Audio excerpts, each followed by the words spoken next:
Hello students, welcome to GCP Hands-on Experience Solutions for part 2. So, like always, I have to say, if you haven't done this by yourself, please close this now, okay? Go back and do it. Okay, I assume you have done it, and let's dig into it. So this one, so we'll read the case study first. So at your first monitoring visit as a CRA, hey, you're already a CRA, amazing, isn't it? So while performing source data verification, so we will be studying about source data verification later, but for now I'll explain what it is. That means you're checking the source, right? And verifying it against the electronic entries, right? First visit, while performing source data verification, you notice that changes have been made to the medical history records of half the subjects without any explanation. How can that be, right? Which made the subject eligible for the study trial. So that means they made the changes and suddenly now the subjects are eligible. How can that be, right? You also notice that the date and time stamps on ECG traces are the same for all the subjects. What are the odds of that, right? So, question was, what are the GCP principles which have potentially been violated, right? So let's see what it is, right? So the source has been changed without any explanation, right? So it looks like it was changed and no explanation given, right? So that means GCP principle 10, data recorded, handled and stored for accurate reporting, interpretation and verification. So can we do verification in this case? No, right? Because there's no explanation and it's just changed, right? So we don't even know whether it's accurate. So that has been violated.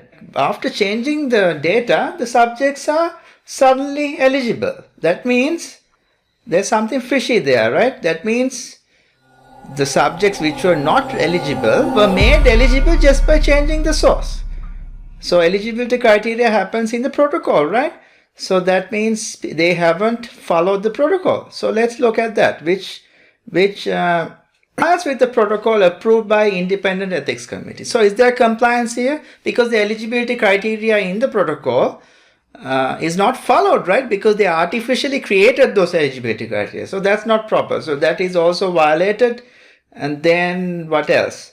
And also the ECG has the same data and times. That means they just send the ECG data just to check, just to show that it has been done, right? How can you do ECGs, so many ECGs at the same time? That means they had those ECG records and they falsely transmitted that. Maybe the ECGs belong to some other patient. So that means which GCP principle is violated? Systems with procedures that assure quality of every aspect of the trial. So if there's no system, right? I mean, we are detecting this, but from the site perspective, there's no proper system. So that has also been violated. And then the first GCP principle, accordance with Declaration of Helsinki. So Declaration of Helsinki encapsulates a lot of these principles. So that has also been violated.